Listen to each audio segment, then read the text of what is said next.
شيلة مهداة من رهف لأختها نجد بمناسبة تخرجها، كلمات وأداء محمد الصوبان. هالقصيدة جازت المنه كتابها،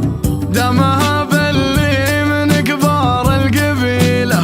من رهف غنت قوى فيها سبابها، لاختها نجد الشعر فايض بسيله، لاختها نجد الشعر فايض بسيله.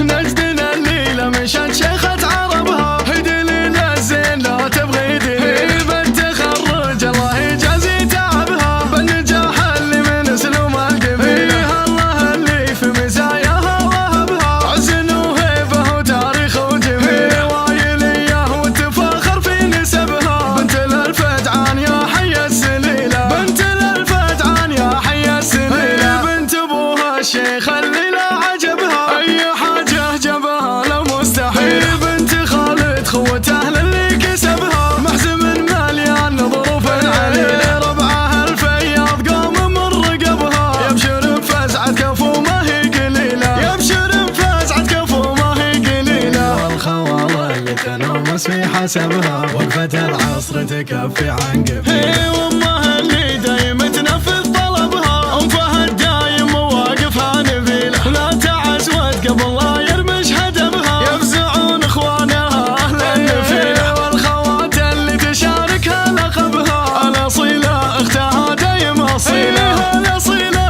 اختها دايم اصيلة. نجدنا الليلة مشان شيخة عربها، هدليل الزين لا تبغي دليل، بالتخرج الله يجازي تعبها، بالنجاح اللي من اسلوب القبيلة، الله اللي في مزاياها وهبها، عز وهيبه وتاريخ وجميل، وايليه والتفاخر في نسبها، بنت الفجعان يا حي السليلة، بنت الفجعان يا حي السليلة، بنت ابوها الشيخ اللي لا عجبها اي حاجة جبها لو مستحيل، بنت خالد خوته للي كسبها، محزم مليان ظروف عليه، ربعها الفياض قام من رقبها، يبشر بفزعة كفو ما هي قليلة، يبشر بفزعة كفو ما هي قليلة، والخوالة اللي تنومس في حسبها، وقفة العصر تكفي عن قبيلة.